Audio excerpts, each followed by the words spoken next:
Item ಯಾವುದೇ ಇರಲಿ try ಮಾಡಿ ಆಚಿ ಚಿಕನ್ ಮಸಾಲಾ. ಮುಂಗಾರು ಕೈ ಕೊಟ್ಟಿರುವ ಕಾರಣಕ್ಕೋಸ್ಕರ ಕಾವೇರಿ ಕೊಳ್ಳದ ಜಲಾಶಯಗಳು ದಿನೇ ದಿನೇ ಖಾಲಿ ಆಗ್ತಾ ಇದೆ. ಸದ್ಯ KRS ಜಲಾಶಯದಲ್ಲಿ 81 ಅಡಿಗೆ ನೀರಿನ ಮಟ್ಟ ತಲುಪಿರುವಂಥದ್ದು.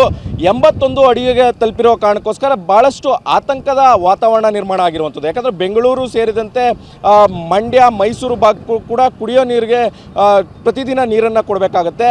ಜೊತೆಗೆ ಬೆಳೆಗಳಿಗೂ ಕೂಡ ನೀರನ್ನು ಹರಿಸಬೇಕಾಗತ್ತೆ.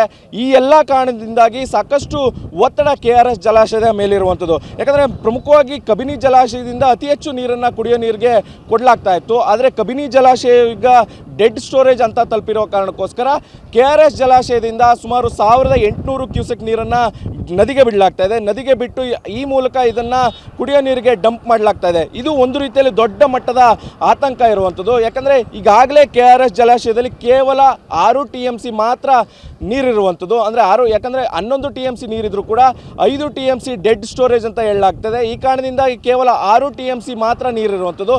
ಇದನ್ನು ಇನ್ನೂ 3 ತಿಂಗಳವರೆಗೂ ಕೂಡ ಇದೇ ಒಂದು ನೀರನ್ನು ಮೇಂಟೈನ್ ಮಾಡಬೇಕಾಗುತ್ತೆ.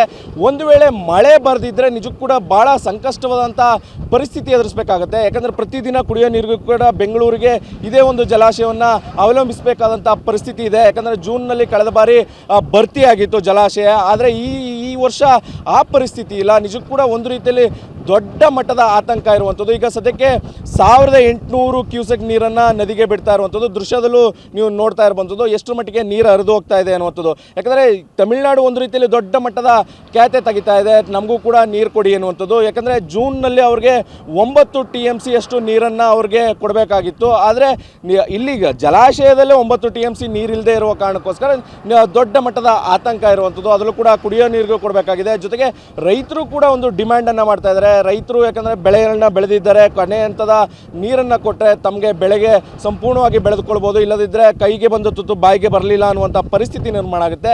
ಆ ಕಾರಣದಿಂದಾಗಿ ನಮಗೆ ಬೆಳೆಗಳಿಗೂ ಕೂಡ ನೀರು ಹರಿಸಿ ಅಂತ ಕೇಳ್ತಾ ಇರುವಂಥದ್ದು. ಈ ಎಲ್ಲ ಕಾರಣದಿಂದಾಗಿ ನಿಜಕ್ಕೂ ಕೂಡ ಒಂದು ರೀತಿಯಲ್ಲಿ ದೊಡ್ಡ ಮಟ್ಟದ ಆತಂಕ ಇರುವಂಥದ್ದು. ನಿಜಕ್ಕೂ ಕೂಡ KRS ಜಲಾಶಯದಲ್ಲಿ ಪ್ರತಿದಿನ ಈಗ 1800 ಕ್ಯೂಸೆಕ್ಸ್ ನೀರನ್ನು ನದಿಗೆ ಬಿಡ್ತಾ ಇರುವಂಥದ್ದು. ಅಂದರೆ ಕುಡಿಯೋ ನೀರು ಕಾರಣಕ್ಕೋಸ್ಕರ ನದಿಗೆ ಬಿಡಲಾಗ್ತಾ ಇದೆ. ಇದು ಒಂದು ರೀತಿಯಲ್ಲಿ ದೊಡ್ಡ ಮಟ್ಟದ ಆತಂಕ ಕಣ್ಣು ಮುಂದೆ ಕಾಣಿಸ್ತಾ ಇರುವಂಥದ್ದು. ಕ್ಯಾಮ್ರಾ ಪರ್ಸನ್ ಗುರುರಾಜ್ ಜೊತೆ ದಿಲೀಪ್ ಚೌಡಳ್ಳಿ, TV9 ಮಂಡ್ಯ.